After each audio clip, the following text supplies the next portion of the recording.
But చాలా class లీడర్గా మంచి ఉన్నత చదువుకునే క్లాస్ ఇదిగా ఉండే లోకేష్ కూడా అప్పుడప్పుడు మాస్ రాజకీయాల్లో నేను ఎలా ఫిట్ అవుతాను అని ఎగ్జాంపుల్ అలా చూపిస్తుంటారు. ఇటీవల కాలంలో ఎంతసేపు పెట్టుబడులు తీసుకురావడము, పరిశ్రమలు తీసుకురావడము, ఇన్వెస్ట్మెంట్స్, ఎడ్యుకేషను, ఐటీ వీటి మీదనే దృష్టి పెట్టిన లోకేష్ ఒక్కసారిగా నిన్న రాజమండ్రి పర్యటనలో చాలా గట్టి మాస్ డోసే ఇచ్చారు జగన్మోహన్ రెడ్డికి కానీ, లేకపోతే వాళ్ళ కార్యకర్తలకో, లేకపోతే కాస్త సోషల్ మీడియాలో అవాకులు చవాకులు పేలే నాయకులకి, ఇలాంటి వాళ్ళందరికీ కొంచెం గట్టిగానే ఇచ్చారు. ఇవ్వడమే కాదు, అప్పుడే ఇంకేం అయిపోలేదు, ముందుంది క్రొకడైల్ ఫెస్టివల్ అని రెడ్ బుక్ ప్రస్తావన కూడా చేశారు. చాలా కాలం తర్వాత రెడ్ బుక్ ప్రస్తావన ఎందుకు వచ్చింది అనేది కొంచెం ఆశ్చర్యం కలిగించింది. ఆ మధ్యకాలంలో అందరూ రెడ్ బుక్ అంటుంటే, జగన్మోహన్ రెడ్డి కూడా రెడ్ బుక్ రాజ్యాంగం అంటుంటే కూడా ఎప్పుడు స్పందించలేదు ఆయన. అంతా చట్ట ప్రకారం, రాజ్యాంగం ప్రకారం నడుస్తుంది, చట్టం ప్రకారమే శిక్షిస్తాం తప్ప ఇక్కడ వ్యక్తిగతమైన ఇవే ఉండవు అనేవారు. సో ఇప్పుడు సడన్గా రెడ్ బుక్ ప్రస్తావన కూడా చేశారు. ఒకసారి ఆయన ఏమన్నారో చూసిన తర్వాత మనం చర్చలోకి వెళ్దాం. ఒక పద్ధతి ప్రకారం మనం పనిచేసుకుంటూ వెళ్తున్నాం, కానీ రాష్ట్రంలో కూడా ఒక సైకో ఉన్నాడు. ఎంత మంచి సినిమా అయినా ఒక చిన్న విలన్ ఉంటాడు. రాష్ట్రానికి ఒక సైకో ఉన్నాడు. నిన్న మొన్న మాట్లాడుతున్నాడు, అరెస్ట్ చేస్తాడంట. అరే 53 రోజుల్లో నువ్వు మా నాయకుడిని అరెస్ట్ చేసి ఇదే రాజమండ్రి జైల్లో బంధించి ఏం పీకావయ్యా? ఏం పీకావు?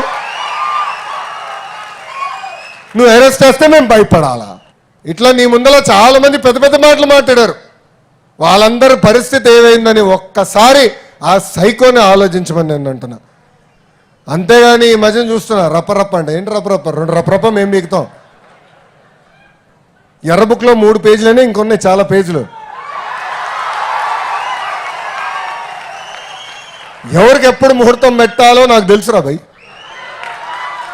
ఎందుకో ఆవేశం, ఎగిరెగిరి వస్తున్నారు. ఏం కంగారు లేదు. చట్టాన్ని కానీ మీరు ఉల్లంఘిస్తే నేను ఎవరిని వదిలిపెట్టాను, ఈ కూటమి ప్రభుత్వం వదిలిపెట్టాను. ఎవరైనా, that is the power of red book. అందుకే నేను రాసుకున్నా, అందుకే నేను పెట్టుకున్నా. నేను ఎవరిని వదిలిపెట్టాను. ఇక్కడున్న కార్యకర్తలందరూ మనం చేయాల్సిన పనులు మనం చేయాలి, అది మనం మర్చిపోకూడదు. రైట్, అది that is the power of red book. Red బుక్లో 3 పేజీలే అయ్యాయి, ఇంకా చాలా ఉన్నాయి, ఎవరిని వదిలేది లేదు. అయితే అది చట్టానికి వ్యతిరేకంగా పనిచేసిన వాళ్ళని ఎవరిని వదిలిపెట్టము, ఈ కూటమి ప్రభుత్వం వదిలిపెట్టదు, నేను వదిలిపెట్టను అని చెప్పిన మాట. రప్ప డైలాగులు కూడా ఉన్నారు కదా. ఈ రప్ప అని మాట్లాడేవాళ్ళు మాకు తెలుసు రప్ప అంటే ఏంటో అని. సో ఎందుకు లోకేష్ ఈ రకమైన మాస్ డైలాగ్స్ వాడారు, మాస్ వార్నింగ్ ఎందుకు ఇచ్చారు? ఇవాళ పవన్ కళ్యాణ్ కూడా తన స్పీచ్లో వేరే ప్రోగ్రాంలో ఆయన కూడా కొద్దిగా ఇట్లాంటి మాస్ వార్నింగ్లే ఇచ్చారు వైసీపీకి. ఇది సో ఏంటి కూటమి నేతల్లో పర్టికులర్గా లోకేష్లో ఈ రకమైన మార్పు గడిచిన ఏడాది కాలంలో లేనిది ఇప్పుడు ఎందుకు కనపడింది అనేది ఒకసారి చర్చిద్దాం. చర్చలో మనతో బీజేపీ సీనియర్ నాయకులు, తిరుమల తిరుపతి దేవస్థానం బోర్డు సభ్యులు భానుప్రకాష్ రెడ్డి గారు, అలాగే సామాజిక సంక్షేమ అభివృద్ధి మండలి చైర్మన్ పోతుల బాలకోటే గారు ఉన్నారు, అండ్ లోక్సత్తా ఆంధ్రప్రదేశ్ అధ్యక్షులు బీశెట్టి బాబ్జీ గారు కూడా మనతో చర్చలో పాల్గొంటున్నారు. ముందుగా బాలకోటే గారు నమస్కారం. నమస్తే సార్.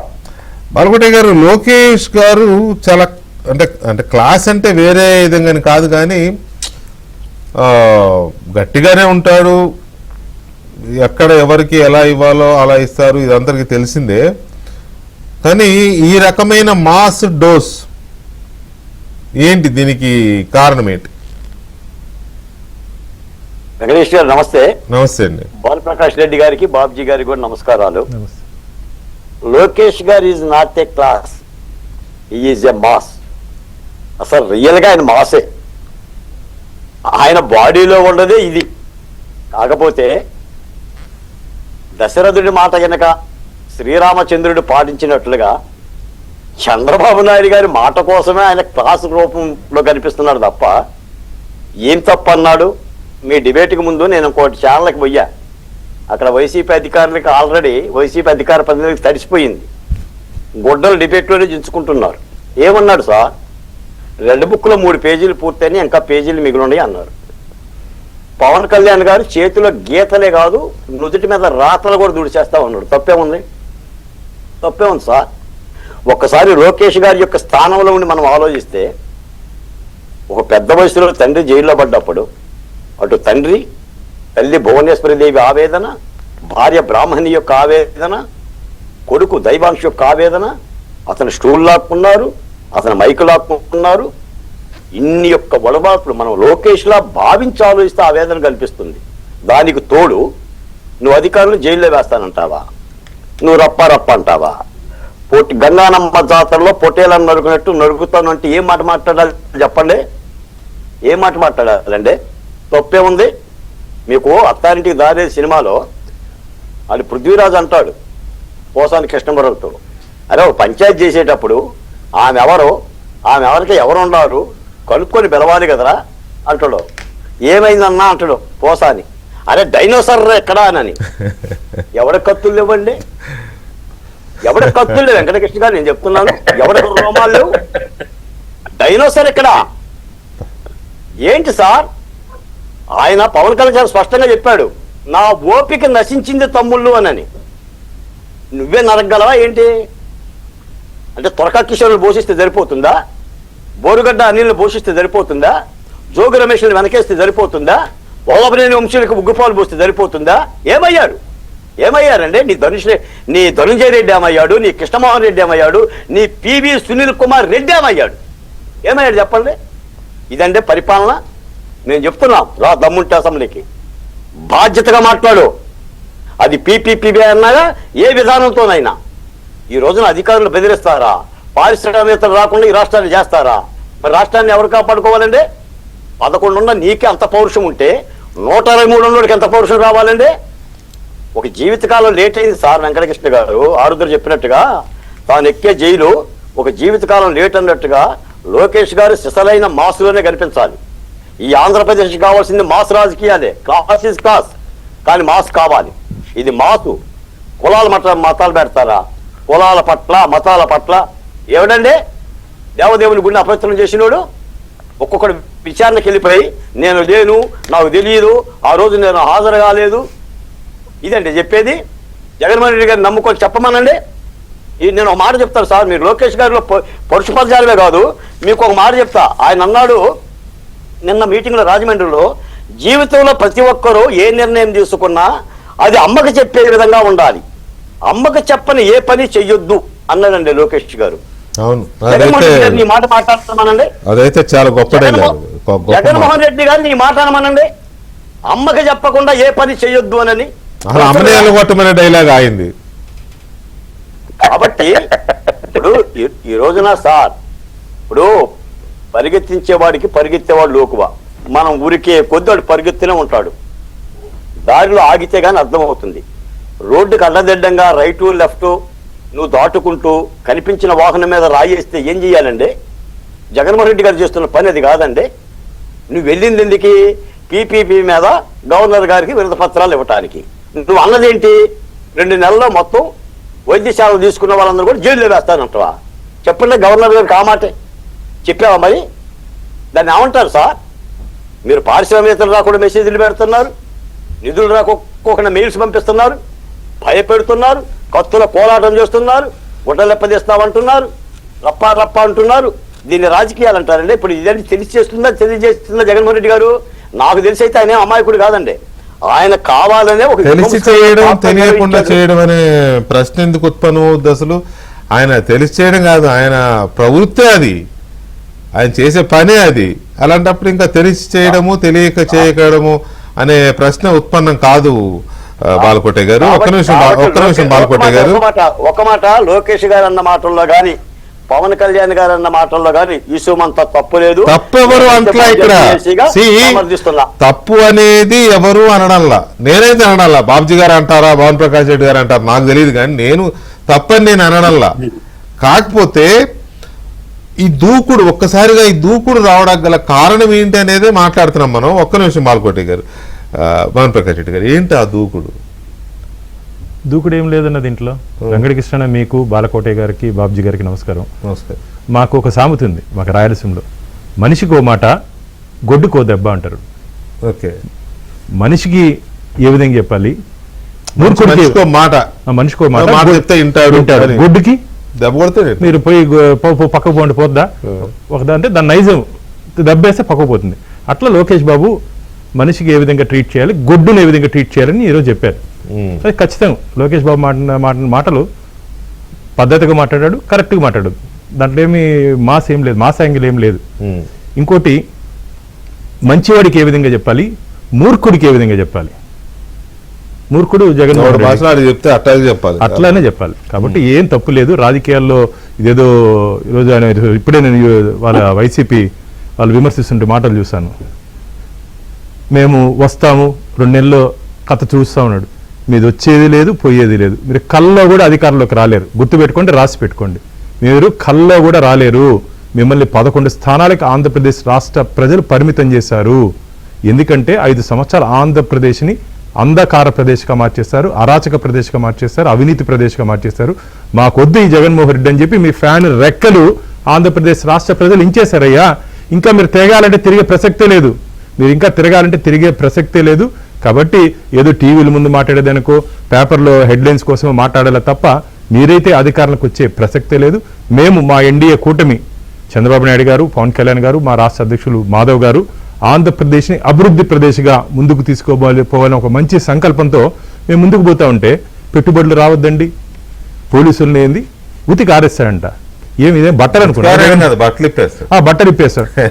ఇప్పటికే ఉతికి ఆరేస్తే కొద్దిగా నయం, మొత్తానికి బట్టలు ఇప్పేసి అంటే ఏం బట్టలు ఇప్పేదంటే ఇప్పటికే మీ బట్టలు ఇప్పేసి బండకేసి కొట్టి ఆరేసేసారు జగన్మోహన్ రెడ్డి గారు. ఇప్పటికే నిన్ను నీ పార్టీని ఆంధ్రప్రదేశ్ రాష్ట్ర ప్రజలు బండకేసి కొట్టి, మామూలుగా పల్లెల్లో ఉంటుంది, ఇప్పుడైతే వాషింగ్ మిషన్లు అవన్నీ వచ్చాయి వెంకటకృష్ణ. మామూలుగా పల్లెల్లో ఇంతకుముందు కలిస్తే ఆ చెరువు పైన బండలేస్తుంటారు, బండలేస్తుంటే ఇటు ఉతికితే అట్లా ఉతికి జగన్మోహన్ రెడ్డిని వాళ్ళ పార్టీని ఉతికి ఆరేసి పెట్టేశారు 2024 ఎలక్షన్లో. ఇంకా వరకు బుద్ధి రాలేదంటే మనం ఏం చేయలేం. కాబట్టి వీళ్ళంతా ప్రగతి కళ్ళకు అంటున్నారు. మీరు ఎవరెవరు ఇప్పుడు ఎగురుతున్నారో, మా లోకేష్ బాబు కరెక్ట్గా చెప్పారు, మేము కక్ష సాధింపు ధోరణితో పోలేదు. మేము పోవాలనుకుంటే ఇప్పటికీ అందరూ జైలుకి పోయిండేవాళ్ళు. రెడ్ బుక్ అంటే ఏంది, ఎవరెవరు ఎక్కడెక్కడ తప్పు చేస్తున్నా నోట్ చేసుకుంటున్నారు, తప్పే ఉంది అంటున్నా. ఏ రాజకీయ నాయకుడైనా సరే ఆంధ్రప్రదేశ్ రాష్ట్ర భవిష్యత్తు కోసం ఎవరెవరు ఎలాంటి వ్యక్తిత్వం, ఎవరి పట్ల ఇంతకుముందు నేను మాట్లాడాను కదా, మంచివాడికి గొడ్డికి, అది ఎవరెవరో వారు రాసుకున్నారు, 3 పేజీలు అన్నారు. అందుకే దానికి నిదర్శనం అంటే మేము కక్ష సాధింపు ధోరణితో పోలేదు. ఆ బుద్ధి ఉన్న వాళ్ళకి బుద్ధి లేని వాళ్ళకి అర్థమైతే కదా, అది బుద్ధి లేనికి అర్థమైతే కదా. ఎంతసేపు ఎగిరెగిరి పడతాన్నారు. మీరు ఎంత ఎగిరి పడినా, ఆకాశం అంత ఎగిరినా సరే మీరు కింద పడేదే గ్యారంటీ. మీరైతే మీ పార్టీ ఇంకా అధికారంలోకి వచ్చేది కళ. ఊరికి పారిశ్రామికవేత్తలను బెదిరించేది ఏందయ్యా, మీరు పెట్టుబడులు పెట్టకూడదు ఆంధ్రప్రదేశ్లో. మీ సమయం లెట్ట పెట్టలా. ఎందుకంటే ఎవరిన పెట్టుబడిదారులు ఆంధ్రప్రదేశ్లో పెట్టుబడులు పెట్టేదానికి వస్తే మామూలుగా ఏ రాజకీయ పార్టీ కానీ ఎవరిని అడిగితే తమ నియోజకవర్గంలో ఉన్నటువంటి అర్హులకు ఉద్యోగం అడుగుతాం. ఉద్యోగం అడిగి తీసుకోవయ్యా అని అడుగుతా, అది అర్హత ఉండే వాళ్ళకి. వీళ్ళు కమిషన్ అడిగారు. ఇప్పుడు మా ఉదాహరణకి నేను పేర్లు చెప్పను, మా పక్కనే మా జిల్లాలో పెట్టుబడిదారులు వచ్చారు. ఒక 500 కోట్లు 1000 కోట్లు వస్తే అక్కడున్నట్టు ప్రజాప్రతినిధి ఏమడగల, పెట్టుకో, మీకేం కావాలంటే మేము సహాయ సహకారాలు అందిస్తాం. మా వాళ్ళు 10 మంది ఉన్నారు, 10 మంది మా ఉన్న చదువుకున్న వాళ్ళని నీ దగ్గర పెట్టుకో అంటారు. 1000 కోట్లు కదా, ఎంత ఆదాయం వస్తుంది, 10 నుంచి 15% వస్తుంది, నాకు 100 కోట్లు ఇచ్చేయని అడిగాడు. బుద్ధి ఉందే వాళ్ళకి చెప్పండి. అందుకని మీరు 2019 నుంచి 2024 వరకు ఆంధ్రప్రదేశ్ రాష్ట్రంలో పెట్టుబడులు ఎవరు పెట్టనిదానికి కారణం ఈ కమిషన్ల ముఖ్యమంత్రి, కమిషన్ల నాయకులు. ఈరోజు వాళ్ళు మాట్లాడతారు. ఈరోజు చంద్రబాబు నాయుడు గారికి వచ్చిన తర్వాత అధికారంలోకి ఆంధ్రప్రదేశ్లో పెట్టుబడులు పూర్తి స్థాయిలో వస్తాయి. ఎందుకంటే వారికి నమ్మకం, ఈ 5 ఏళ్ల ప్రభుత్వం కాదు. గుర్తుపెట్టుకోండి జగన్మోహన్ రెడ్డి గారు, ఇది 5 ఏళ్ల ప్రభుత్వం కాదు. భవిష్యత్తులో కూడా ఎన్డీఏ కూటమి, తెలుగుదేశం, బీజేపీ, జనసేన ఎన్డీఏ కూటమి ఉంటుందని చెప్పి నమ్మకం, విశ్వాసంతో పెట్టుబడులు వస్తున్నారు. ఒకవేళ వాళ్ళకి కానీ అపనమ్మకం ఉంటే పెట్టుబడులు రావన్నా. మీరు కానీ గమనించినట్టయితే ఆంధ్రప్రదేశ్ రాబో రోజుల్లో అభివృద్ధి ప్రదేశ్గా చూపిస్తాం. ఆంధ్రప్రదేశ్ అన్నపూర్ణ ప్రదేశ్గా ఉంది గతంలో. ఆ విధంగా అన్నపూర్ణ ప్రదేశ్గా రైతులకు కానీ, కార్మికులకు కానీ, విద్యార్థులకు కానీ, విద్యార్థినులకు కానీ అందరినీ ఏ విధంగా ఆంధ్రప్రదేశ్లో ప్రొజెక్ట్ చేయాలో ఆ విధంగా ప్రొజెక్ట్ చేయాలని చెప్పి మా ఎన్డీఏ కూటమికి ముందుకు పోతా అంటే ఇలాంటి దుర్మార్గులు వీళ్ళు మీరు కానీ గమనించినట్లయితే 2024లో 2019 నుంచి 24 మధ్య ఆయనకి జగన్మోహన్ రెడ్డి గారి ప్రభుత్వానికి ప్రతిపక్షాలు లేవు, పత్రికలు లేవు, ప్రజలు లేవు, అందరినీ ఒకే లైన్ లో చూశారు. అవును, అందుకనే అది అనుభవించారు కదా, అందుకనే అనుభవించారు. రివర్స్ అయ్యారు కదా. బాబ్జీ గారు గుడ్ ఈవినింగ్ అండి. బాబ్జీ గారు ఇక్కడ గడిచిన ఏడాది పై గవర్నమెంట్ వచ్చిన తర్వాత మనం ఎంతసేపు ఇవే చూసాం, ఇండస్ట్రీలు, ఇన్వెస్ట్మెంట్లు, సమ్మిట్లు, ఆ టూర్లు వెళ్ళడము, వాళ్ళని పిలవడము, ఈ ఇండస్ట్రీస్ని పిలవడము, లేకపోతే ఎడ్యుకేషన్ రివ్యూలు, ఐటీ కంపెనీలు. లోకేష్ ఎంతసేపు ఇదే పని మీద ఉన్నారు కదా. సడన్ గా నిన్న రెడ్ బుక్ ప్రస్తావన వచ్చింది. రప్పరప్ప అనే పదం ఆయన నోటి వెంట ఫస్ట్ టైం నేను విన్నాను నిన్న కదా. రెడ్ బుక్ ప్రస్తావన కూడా తెచ్చారు. దీన్ని మనం ఏ మార్పు అనుకోవాలి, దేనికి ఏ మార్పు వల్ల ఇది వచ్చింది అనుకోవాలి? అవును, ముందుగా మీకు భానుప్రకాష్ గారికి, మా సోదరులు బాలకోటి గారికి, ఏబిఎన్ ప్రేక్షకులకి అందరికీ నమస్కారం. మనం గడిచిన దూరంగా అబ్జర్వ్ చేస్తే గడిచిన కూటమి అధికారంకి వచ్చిన తర్వాత చంద్రబాబు నాయుడు గారు కానీ, లోకేష్ గారు కానీ, లేకపోతే పవన్ కళ్యాణ్ గారు కానీ ఎక్కడ కూడా గాడి తప్పిపోకుండా పరిపాలనలో అభివృద్ధి ఒక అంశం కింద తీసుకొని రాష్ట్రం అభివృద్ధి చేయటం ఎలాగా, కక్షపూరిత రాజకీయాలకు దూరంగా ఎట్లాగా వెళ్ళాలి అనే దానిపైన వాళ్ళు అడుగులు వేస్తున్నటువంటి సందర్భం కనిపిస్తున్నప్పుడు ఇందాక బాలకోటి గారు మంచి మాట చెప్పారు. వైఎస్ఆర్ ప్రభుత్వంలో ఉన్నటువంటి వైసీపీ పార్టీలో ఉన్న వాళ్ళు చాలా మంది గాడి తప్పి మాట్లాడడం ప్రారంభించారు. అది ఎంతవరకు శృతి మించిపోయిందంటే నిన్న గవర్నర్కి వెళ్ళి ఇచ్చొచ్చిన తర్వాత, రిప్రజెంటేషన్ ఇచ్చొచ్చిన తర్వాత మళ్ళా జగన్మోహన్ రెడ్డి గారు ఈ రకంగా మాట్లాడటం, ఇది ఎవరికైనా బాధ కలుగుతుంది. ఎందుకంటే నిబద్ధతగా పనిచేస్తున్నప్పుడు ఒకవేళ రాష్ట్ర ప్రభుత్వంలో పొరపాట్లు ఉంటే అది ప్రశ్నించడానికి కావాల్సిన వేదిక శాసనసభ. నువ్వు శాసనసభకు వెళ్లకుండా, శాసనసభలో మీ ఎమ్మెల్యేలు మాట్లాడకుండా, పోనీ మీరేదైనా ప్రాజెక్టు కన్స్ట్రక్టివ్ గా ఏమైనా ప్రభుత్వాన్ని నిలదీసే పరిస్థితులు అంటే అది కాకుండా ఇలాగ మనం బజార్ రౌడీలాగా తోడగొట్టుకునే బాటలో మాట్లాడి రప్ప అని చెప్పాను, లేకపోతే పోలీసులు గొడ్లు వేస్తామను, లేకపోతే మేము అధికారంలోకి వస్తున్నాం, రేపు ఎవరైనా మెడికల్ కాలేజీలు కానీ తీసుకుంటే వాళ్ళని జైల్లో వేస్తామను, ఇది సందర్భం ఒక ముఖ్యమంత్రిగా పనిచేసినటువంటి వ్యక్తులు ఈ రకమైన భాష మాట్లాడడం కరెక్ట్ కాదు. ఆయన పార్టీ అధ్యక్షుడు, మాజీ ముఖ్యమంత్రి, రేపు భవిష్యత్తులో రాజకీయాల్లో కొనసాగాలనుకుంటున్న వ్యక్తి, ఆ వ్యక్తి అటువంటి మాట్లాడుతున్నప్పుడు ఇది మరి ప్రజలకు భరోసా ఇవ్వటం కోసం. ఎందుకంటే వీళ్ళు సోషల్ మీడియాలో కూడా రెచ్చిపోతున్నారు. అంతేకాకుండా ఈరోజు పవన్ కళ్యాణ్ గారు, లోకేష్ గారు ఇద్దరు మాట్లాడారు. పవన్ కళ్యాణ్ గారు కూడా చాలా ఆవేదన భర్తీగా మాట్లాడారు. నేను ఎంతో ఓపు పడుతున్నాను, అభివృద్ధి చెందాలని కదా, మనం దెబ్బలాడుకోవడానికి లేము, మేము ఇన్నాళ్ళు అవస్థపడి ఎందుకు వచ్చామంటే రాష్ట్ర అభివృద్ధి చెంది కోసం, అందుకే వెనక్కి తగ్గి రాజకీయాలు చేస్తున్నాం, పొరపాటు చేస్తే ఒప్పుకునే పరిస్థితి లేదు, మమ్మల్ని దన్నేస్తాం, మమ్మల్ని కొట్టేస్తాం, మమ్మల్ని జైలు వేసేస్తాం అంటే అంత గాజులు వేసుకొని కూర్చోలేదనే స్థితిలో ఆయన మాట్లాడారు. ఆయన ఈరోజు లోకేష్ గారు మాట్లాడుతున్న పరిస్థితి కూడా అదే. లోకేష్ గారు కూడా అలా మాట్లాడడానికి కారణం ఏంటంటే వైఎస్ఆర్సీపీ వాళ్ళు ఆ లాంగ్వేజ్ ఇవ్వటం, మాట్లాడడం వల్లే. లేకపోతే వాళ్ళు ప్రశాంతమైన వాతావరణంలో రాష్ట్రంలో జరుగుతున్న పొరపాట్లని ఎత్తి చూపించమని లోకేష్ గారు ఇంకోలా మాట్లాడి ఉండేవారు, కేవలం ఉండగానే మాట్లాడి ఉండేవారు. మరీ ఆ రఫ్ లాంగ్వేజ్ తోటి మాట్లాడి రాజకీయ పార్టీలని, కార్యకర్తల్ని, అధికారులని ఏమీ కాకుండా, అలాగే అధికారంలో ఉన్నటువంటి ముఖ్యమంత్రిలో లేకపోతే మంత్రుల్లో ఏమీ కాకుండా మాట్లాడితే ఎవరు అట్లాగా చూస్తూ ఊరుకోగలుగుతారు? ఇంతవరకు ఓపపడుతున్నారు. కారణం ఎందుకు? రాష్ట్రం అభివృద్ధి చెందాలని, రాష్ట్రంలో ఈ రాజకీయ సంక్షోభం రాకూడదని, లేకపోతే రాజకీయాల్లో గొడవలు రాకూడదని. ఇప్పుడు నాకు తెలిసి జగన్మోహన్ రెడ్డి గారు వాళ్ళు ఎందుకు ఇలా మాట్లాడుతున్నారు అని అంటే ఏదో రకంగా రచ్చ తీసుకురావాలి, ఎక్కడో దగ్గర గొడవ తీసుకురావాలి, డెవలప్మెంట్ డైవర్ట్ చేయాలి. ఈ గొడవల వైపు వెళ్ళిపోయారు అనుకోండి. ఇప్పుడు లోకేష్ గారు మాట్లాడారు, ఇదో పెద్ద చర్చ 2-3 రోజులు. పవన్ కళ్యాణ్ గారు మాట్లాడారు, ఇదో పెద్ద చర్చ. వాళ్ళు ఎలాగా ఖాళీగా ఉంటారు, అసెంబ్లీకి రారు, ఎవరి కార్యాలయంలో వాళ్ళు కూర్చొని ఏదేదో మాట్లాడుతూ ఉంటారు. దానికి సమాధానం ఇచ్చే మనుషులు కావాలి. అభివృద్ధి వైపు దృష్టి పెడుతున్న వాళ్ళకి టైం వేస్ట్ అవుతుంది. ఇందుకోసమే పక్కా ప్లాన్ గానే జగన్మోహన్ రెడ్డి గారు వాళ్ళ మనుషులు మాట్లాడుతున్నటువంటి తీరుందే తప్ప ఇదేమైనా రాష్ట్రంలో ఒక మంచి రాజకీయం, హుందాతనంగా రాజకీయాలు చేద్దామని కానీ, లేకపోతే పొరపాటు జరిగింది, ప్రజలు నన్ను అర్థం చేసుకోలేదు, ఇంకా నేను వచ్చిన తర్వాత నేను మాట్లాడతాను. నేను జగన్మోహన్ రెడ్డి గారికి ఎందుకు అధికారం లేదు? తాను శాసనసభ్యుడే కదా, శాసనసభలోని వెళ్ళి ఈ పీపీపీ కోసం అడిగి చంద్రబాబు నాయుడు గారిని ఓ శ్వేతపత్రం రిలీజ్ చేయమని చెప్పొచ్చు కదా, ఆయనకున్న డౌట్లు ఏమని చెప్పొచ్చు కదా. ఇప్పుడు చంద్రబాబు నాయుడు గారు ఈ రోజు కూడా అనకాపల్లి జిల్లా వచ్చారు, తాళ్లపాలెం, అక్కడికి వచ్చి చెప్తున్నారు ఏం చేస్తున్నాం, ఎలా జరుగుతున్నది, అభివృద్ధి ఏం జరిగింది, ఉత్తరాంధ్రకి ఏం ఆలోచన చేస్తున్నాం, గతంకి ఇప్పటికి ఉన్నటువంటి భిన్న ఆలోచనలు ఏంటని చెప్తున్నారు. మీరు ప్రశ్నించండి, ఉండగా ప్రశ్నించండి. అయ్యా మీరు చెప్తున్నది తప్పు, ఇదిగో మేము చెప్తుంది ఇది అని, లేదా మీరు సూచన చేయండి. గతంలో కూడా లోకేష్ గారు ఒక సమావేశంలో చెప్పారు, మీకు తెలిసిన కంపెనీలు ఏమైనా ఉంటే పిలిపించన్నా, మీరు చెప్పారనే జనానికి చెప్తామని అన్నారు. ఇంకంతకన్నా ఉందా రాజకీయాలకు, ఇంకేం కావాలి మార్గం? అది మానేసి అనవసరమైనటువంటి మాటలు, అంటే ప్రజాస్వామ్య వ్యవస్థని రెచ్చగొట్టడం, లేకపోతే రాజకీయ పార్టీల మధ్య ఒక అంతర్గతంగా ఒక శత్రుత్వాన్ని నింపటం, లేకపోతే రాజకీయాల్లో వాడకూడని భాష వాడటం, ఇది ఆ స్థాయి జగన్మోహన్ రెడ్డి స్థాయి కరెక్ట్ కాదు. దీనివల్ల జగన్మోహన్ రెడ్డి ఇంకా నష్టపోతాడే తప్ప లాభపడ్డు.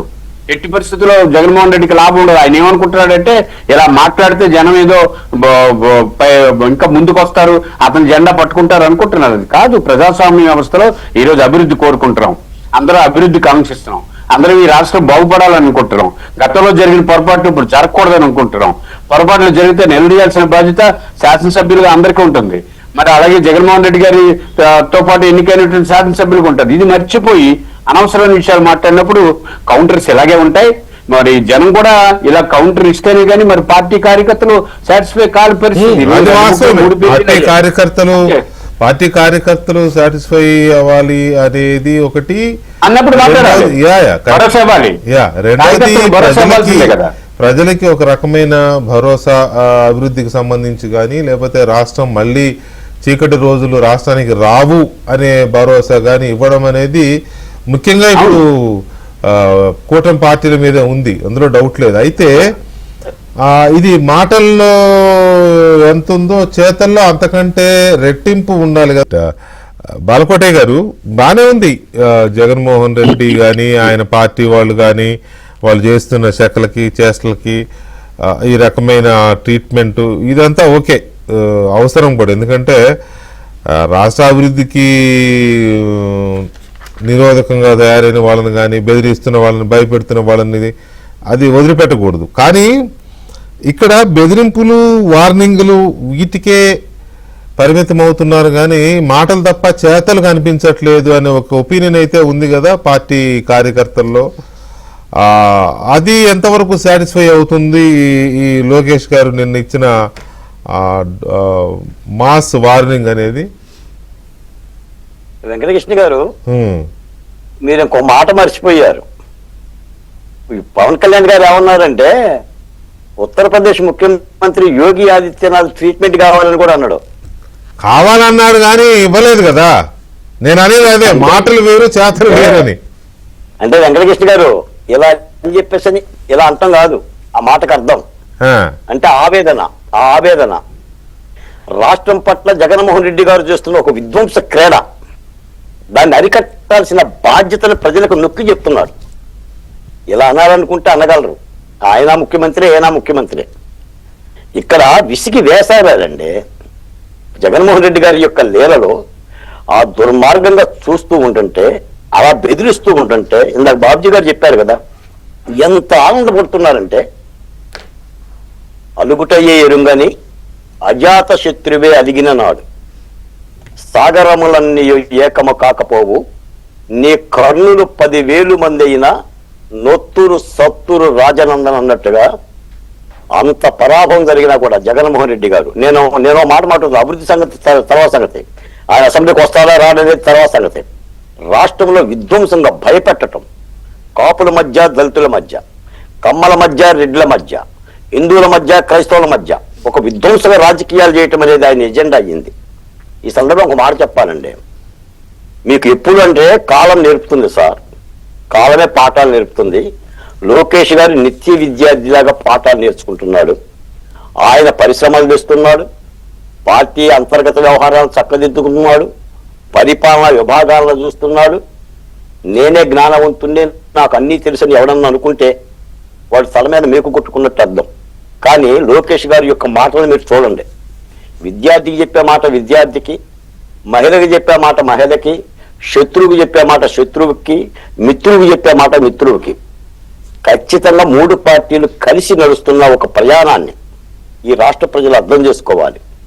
అంతకుముందు పేపర్లో రక్త మరకలతో వచ్చే వెంకటకృష్ణ గారు, మీరు బాధితులే, నేను బాధితులే.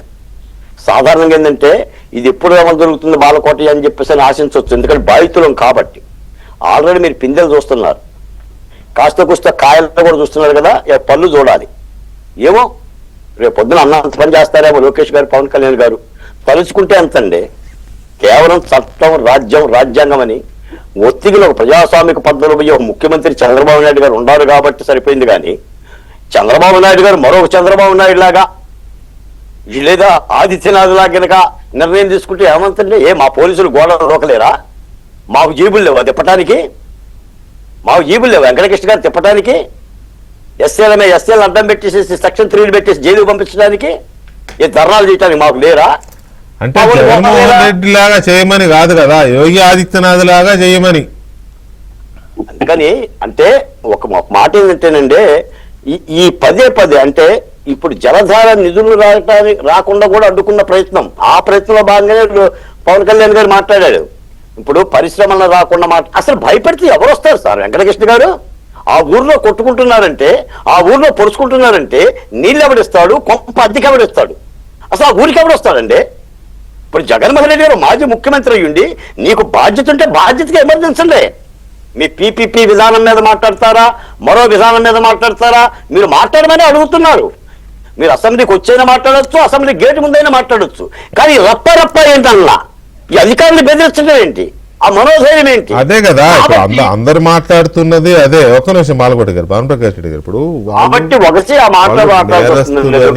పవన్ కళ్యాణ్ గారు వాళ్ళ యాటిట్యూడ్ అలాంటిదే అని తెలుసు, నేర ప్రవృత్తితో కూడిన వ్యక్తులని తెలుసు, 1,00,000 కేసులు ఒంటి నిండా ఉన్నాయని తెలుసు. కానీ ముందుకెళ్ళం. ఇవాళ కూడా నడుస్తోంది, తెలంగాణ సిబిఐ కోర్టు న్యాయమూర్తి గారు బదిలీ అయ్యారు, కొత్త న్యాయమూర్తి వచ్చాడు. మళ్ళీ జగన్ కేసులు మళ్ళీ మొదటికి వచ్చాయని అదో చర్చ మొదలైంది. అటు చూస్తే వివేకానంద రెడ్డి గారి హత్య కేసు విచారణ ఏం జరుగుతుందో చూస్తున్నాం మనం కదా. సో ఇవన్నీ ఇలా ఉండేసరికి ఎంతసేపు మాటలు తప్ప చేతలు లేవు అనే చర్చ అయితే ఉంది కదా. చేతల్లో చూపిస్తున్నామన్నా, చట్ట పరిధిలో చూపిస్తున్నాం. మేము వైసీపీ నాయకులు మారిగా ఐపీసీ సెక్షన్లు, వైసీపీ సెక్షన్ చేయట్లే. ఇండియన్ పోలీస్ సర్వీస్ని పొలిటికల్ సర్వీస్, సిబిఐ చట్టమే కదా, ఇండియన్ పోలీస్ చట్ట ప్రకారం కోర్టులు చట్ట ప్రకారం చెప్తున్నా. వాళ్ళు బరి తెగించి చేశారు. ఇండియన్ పోలీస్ సర్వీస్ ని పొలిటికల్ సర్వీస్ గా మార్చుకున్నారు. ఇండియన్ అడ్మినిస్ట్రేటివ్ సర్వీస్ ని కొందరు అధికారులతో అధికార సర్వీస్ గా మార్చుకున్నారు. మార్చిన వాళ్ళంతా ఎక్కువ ఉన్నారు, ఈరోజు జైల్లో ఉన్నారు. కాబట్టి చట్ట పరిధిలో లోకేష్ బాబు గారు కానీ, మేము కానీ, మా మాధవ్ గారు కానీ చెప్పేది ఏమంటే చట్ట పరిధిలో ఏం చేయాలో అది మేము చేస్తాం. దాన్ని వాళ్ళు అర్థం చేసుకోలేకుండా మేము సున్నితంగా మాడుతూ కూడా ఈ మారుకుంటే మేము చర్యలు లేకపోతే వాళ్ళు తట్టుకుంటారా చెప్పండి? మేము వచ్చి దాదాపు అధికారులు 1 సంవత్సరం పైన అవుతుంది. మేము నిజంగానే వారి మీద కక్ష సాధింపు ధోరణితో మేము కానీ వివరించి ఉంటే వారు తట్టుకునే ప్రసక్తే లేదు. మా దృష్టి దాంట్లో లేదు. మళ్ళీ చెప్తున్నాం, మా దృష్టి అంతా వికసిత ఆంధ్రప్రదేశ్ మీద, అభివృద్ధి ఆంధ్రప్రదేశ్ మీద, ప్రశాంతమైనటువంటి ఆంధ్రప్రదేశ్ కావాలని చెప్పి మా కూటమి ముందుకు పోతా ఉంది. వీళ్ళు ఇంతమంది బాలకోటయ్య గారు అన్నారు హిందువులు క్రిస్టియన్స్ అని, మంచి మాట మాట్లాడారు వాళ్ళు. మొన్న జగన్మోహన్ రెడ్డి గారు మాట్లాడుతూ చిన్న దొంగతనం అంట, పరకామణి అంశము ఎంత సెంటిమెంట్ అంటే హుండీలో పడిన ప్రతి రూపాయి అది వెంకటేశ్వర స్వామి సొత్తు, దానికి వారసుడు వెంకటేశ్వర స్వామి. మీరు కానీ గమనించేటైతే ఆలయంలోకి వెళ్ళేటప్పుడు చిల్లర పడిపోతూ ఉంటుంది, ధ్వజస్తంభం నుంచి లోపల వరకు. రూపాయి పడినా 1,00,000 మంది భక్తులు వస్తారు, రోజుకి 85,000 మందికి మేము దర్శనం చేస్తాం. ఏ ఒక్కడు కూడా తీసి జోబులు వేసుకోడన్నా, ఎంత కాయలు మళ్ళీ హుండీలు వేస్తారు. అంత పవిత్రమైన హుండీలో ఈయన జగన్మోహన్ రెడ్డి గారికి చిన్న దొంగతనం. ఇదేమన్నా నీ షర్టు సైజ్ అనుకున్నావు జగన్మోహన్ రెడ్డి గారు? ఎల్, XL, XXL, XXL అని బుద్ధి ఉందా నీకని అంటున్నారు ఆంధ్రప్రదేశ్ రాష్ట్ర ప్రజలు. ఇదే ఏసీ దగ్గర జరుగుంటే ఈ విధంగా నీ స్పందన ఉండేదా? వెంకటేశ్వర దగ్గర జరిగింది కాబట్టి ఈ విధంగా మాట్లాడుతున్నా ఉంటున్నారు. నువ్వు నీ మాటలు, నీ పనితీరు అసహించుకుంటున్నారు ఈరోజు ఆంధ్రప్రదేశ్ ప్రజలు. అది చిన్న దొంగతనం అని ఎలా అన్నారు ఆ రోజు, అందరూ ఆశ్చర్యపోయారు. అంటే దొంగ చిన్నదా పెద్దదా అనేది కాదు, అక్కడ దొంగతనం అనేది కదా సెంటిమెంట్. కోర్టు అంత సీరియస్ గా తీసుకుంది. నువ్వు ఆ రాష్ట్ర పౌరుడు అయి ఉండి నువ్వు ఎంత సీరియస్ గా తీసుకోవాలి? ఆయన ఒక రాష్ట్ర ముఖ్యమంత్రిగా నువ్వు ఒక కస్టోడియన్ ఆంధ్రప్రదేశ్ రాష్ట్రానికి. ఇంకా దొంగని దాతగా చేశారు సిగ్గులేనోళ్ళు మీరు. వెంకటేశ్వర స్వామి హుండీలో దొంగతనం చేసి ఉంటే రవికుమార్ని ఆయన దగ్గర ఆస్తులు రాయించుకునేసి దొంగని దాతగా చేసి థెఫ్ట్ని గిఫ్ట్కి చేసి దాని మీద నేను 14 కోట్లు తిరిగి రాయిచ్చాను. ఏందయ్యా 14 కోట్లు రాయిచ్చేది? నువ్వు బుద్ధి లేని పనులు చేసి, పనికిరాని పనులు చేసి దాని మార్కెట్ వాల్యూ 50 కోట్ల రూపాయలు. జగన్మోహన్ రెడ్డి గారు ఉన్న స్క్రిప్ట్ రాయిచ్చి ఉంటే చదివేదన్నా నేర్చుకో నువ్వు. నీకు వెంకటేశ్వర 50 కోట్లు కాదు భాను గారు. ఇప్పుడు సపోజ్ ఎవరో ఒక దొంగ ₹1 కోటి దొంగతనం చేశాడు అనుకో, కోర్టులో పోలీసులు పట్టుకుంటారు, కోర్టులో పెడతారు. ఆ కోటి కదండి నేను 10 కోట్లు కడతాను నన్ను వదిలేయండి అంటే అయిపోద్దా? అదే కదా మరి ఆయన ఎందుకన్నాడో నాకు అర్థం కాదు. దొంగల వెనక దొంగతనానికి 14 కోట్లు ఇచ్చాడంట, ఇంకా ఏంది మీ బాధ, ఏంటి మీ నొప్పి అని మాట్లాడతాడు.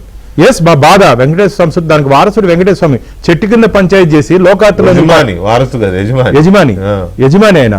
అంతేకాకుండా చెట్టు కింద పంచాయతీ చేసి లోకాత్తులో మీ ప్రభుత్వం కాంప్రమైజ్ చేసిన పనితీరుని హైకోర్టు తప్పుపట్టిందయ్యా. హైకోర్టు దానికన్నా పెద్ద న్యాయమూర్తివా నువ్వు? హైకోర్టు తప్పు పెడితే కూడా దాన్ని సమర్థిస్తావు బుద్ధి లేకుండా.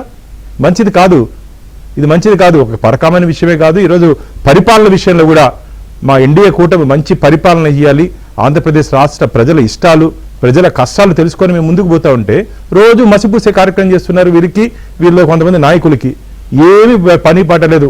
మా కరుణాకర్ రెడ్డి గారు ఉన్నారు తిరుపతిలో, గోశాల నుంచి గోవిందుడి వరకు నిత్యం అసత్య అబద్ధపు ప్రచారాలు. పవిత్రంగా మాట్లాడతారు. నిన్న ఆయన ఎవరో తాగి పడిపోయాడుగా అసిస్టెంట్, వాళ్ళకి మామూలే కదనా, వాళ్ళ ఆయన మనిషి అదిగా తాగి అలాంటి వాళ్ళని వాళ్ళ వెనకాల ఇప్పుడు ఏమన్నా మాట్లాడినామంటే మళ్ళీ రేపు అదే ఆ తాగుబోతు దగ్గర మాట్లాడిస్తారు, అలాంటి తాగుబోతుల దగ్గర మాట్లాడించి విమర్శిస్తారు. అందుకనే ఈ తాటాకు చప్పుళ్ళకి మేము భయపడమన్నా. రాజకీయాల్లో పూలు పడితే రాళ్ళు పడితే మీరు రాళ్లే వేస్తా ఉంటారని మాకు తెలుసు. కాబట్టి ప్రజలు మా మీద పూల వర్షం కురిపించారు ఎన్డీఏ కూటమి పైన, అదే పూల వర్షం భవిష్యత్తులో కూడా కురిపిస్తారు. కాబట్టి మీరు కళ్ళగంటున్నట్టు మేము 2 నెలల్లో వస్తాం, వాడిని పట్టుకుంటాం, వీడిని పట్టుకుంటాం, వాడిని జైలు వేస్తాం, వీడిని జైలు వేస్తాం. అసలు మీ అందరి కథగాన్ని తీస్తే మాట్లాడేదానికి బయట ఒకరు కూడా ఉండరు, అందరూ జైల్లో ఉంటారు. మీ అందరి కథగాని మేము చేయదు. అందుకని మేము మళ్ళీ చెప్తున్నాం, మేము రాజకీయ కోణంలో మేము చూడట్లేదు, కక్ష సాధింపు ధోరణితో మా ప్రభుత్వం పనిచేయట్లేదు. చట్ట పరిధిలో ఏం చేయాలో చేస్తున్నాం. టైం కోర్స్ ఎవరెవరు ప్రయారిటీ ఇంతకుముందు చెప్పారు లోకేష్ బాబు గారు ఆ స్పీచ్ లో, ఇంకా ఉన్నారు చాలా మంది అని. ఎస్, ఎవరిని వదిలే ప్రసక్తే లేదు. చట్ట వ్యతిరేక పనులు చేసిన ఎవరిని కూడా వదిలే ప్రసక్తే లేదు. బాబ్జీ గారు, ఇది అంటే ఇప్పుడు జగన్మోహన్ రెడ్డిని వీళ్ళు ఎలాగైతే తాటాకు చప్పుళ్ళు అంటున్నారో ఆయన కూడా అలాగే అనుకుంటున్నాడేమో, వీళ్ళు ఇట్లా బెదిరిస్తూ ఉంటారు, ఇంతకు మించి చేసేది ఏముంటుందిలే, ఆ సిబిఐ చేసేది ఏమి లేదు, ఈ కోర్టులు చేసేది ఏమి లేదు, నేను ఇలాగే ఉంటాను అనే ధీమా ఆయనకు ఉందేమో. ఎందుకంటే ఇక్కడ మాటలు తప్ప చేతలు కనపట్లేదు కదా. ఏదో కిందోళ్ళనే 4 రోజులు జైల్లో పెడుతున్నారు, లేకపోతే 4 రోజులు విచారణ పిలుస్తున్నారు తప్ప అసలు డోర్ కొట్టట్లేదు కదా, ఇల్లు అసలు తలుపు కొట్టట్లేదు కదా. కాబట్టి ఆయన కూడా దాన్ని టేక్ ఇట్ ఫర్ గ్రాంటెడ్ గాను తాటాకు చప్పుళ్ళు గాను తీసుకుంటున్నాడేమో. ఎందుకు అనుకోకూడదు అలాగా? తప్పనిసరిగా వీకే గారు గ్యారంటీగా అనుకుంటారు. ఇప్పుడు గతంలో ఏమైంది, జగన్మోహన్ రెడ్డి గారు అధికారంలో ఉన్నప్పుడు కేంద్ర ప్రభుత్వం అండదండలతో ఆయన అరాచకాలు చేశారన్నది జగమెరుగున సచ్చు, జనం అలాగే అనుకునేవారు. అది వాస్తవం లేదా అన్నది సెకండరీ. కానీ ఇప్పుడు ఈ రోజు కూడా జగన్మోహన్ రెడ్డి గారి తాలూకా విధి విధానాలు ఏంటి అంటే ఎవరికి భయపడడు, ఎవరితో మాట్లాడాడు, ఆయన ఎవరికి ఏ రకంగా సమాధానం చెప్పే మనిషి కాదు. కానీ ఇక్కడ మన చర్చలో మాట్లాడాల్సినటువంటి 2 అంశాలు ఉన్నాయి. మీరు అన్నట్టు ప్రధాన ద్వారం కొట్టాలి అంటే ఇందాక మీరు భానుప్రకాష్ రెడ్డి గారితో మాట్లాడుతున్నారు, ఈలోపు ఆయన స్కిప్ అయ్యారు. ఏంటి అంటే కోర్టులు, సిబిఐ కోర్టులు ఇస్తున్నటువంటి జడ్జిమెంట్లు కదా. ఇది ఇప్పుడు చర్చ జరుగుతున్నదంతా అక్కడే. ఇప్పుడు మళ్ళా సిబిఐ జడ్జి గాని బదిలీ అయిపోతే మళ్ళీ కొత్త ఆయన వస్తే మళ్ళీ ఎక్కడికి వెళ్తాయి ఇవన్నీ.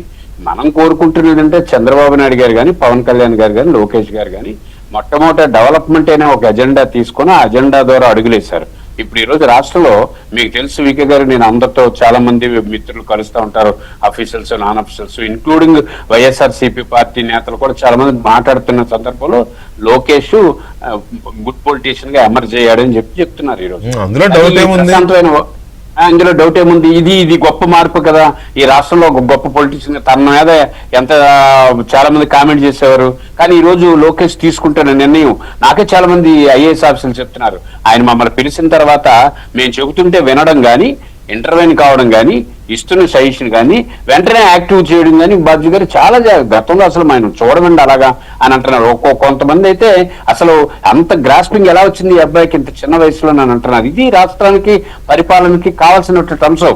ఈ పరిస్థితిలో ఈ చిల్లర గొడవల వైపు పవన్ కళ్యాణ్ డైవర్ట్ అయినా, లోకేష్ డైవర్ట్ అయినా, చంద్రబాబు గారు డైవర్ట్ అయినా మళ్ళా రాష్ట్రంలో మనం ఏంటంటే ఈ అనవసరమైనటువంటి కుంపట వైపు వెళ్ళిపోతాం తప్ప ఇంకో వైపు వెళ్ళదు. ఏదైనా నిదానంగా, నాకైతే ఎవరిది రుణం ఉంచుకుంటారని నేను అనుకోను.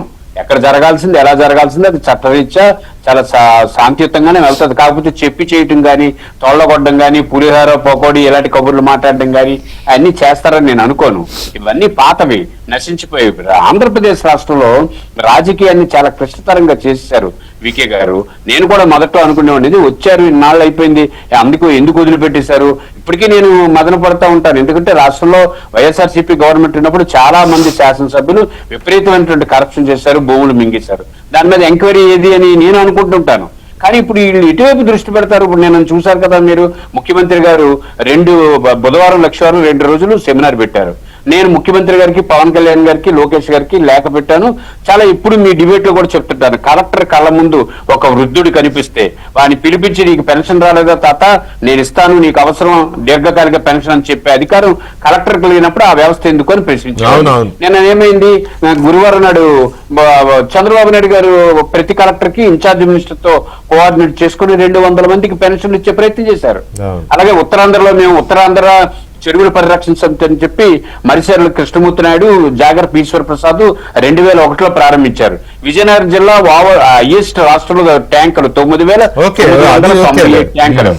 అది కూడా దాని మీద కూడా ప్రకటన ఇచ్చారు. అంటే ఇదంతా ప్రశాంతమైన వాతావరణం ఉండబట్టికి లోకేష్ గారు కానీ, లేకపోతే చంద్రబాబు గారు కానీ, పవన్ కళ్యాణ్ గారు కానీ వెళ్ళగలుగుతున్నారు తప్ప ఈ చిల్లర మాటల వైపు, ఈ కౌంటర్లు ఇచ్చే వైపు, మళ్ళా అనవసరమైన సినిమా వైపు వెళ్తే పరిపాలనా యంత్రాంగం పక్కదో పడుతుంది, ప్రజల దృష్టి కూడా మరలిపోద్ది.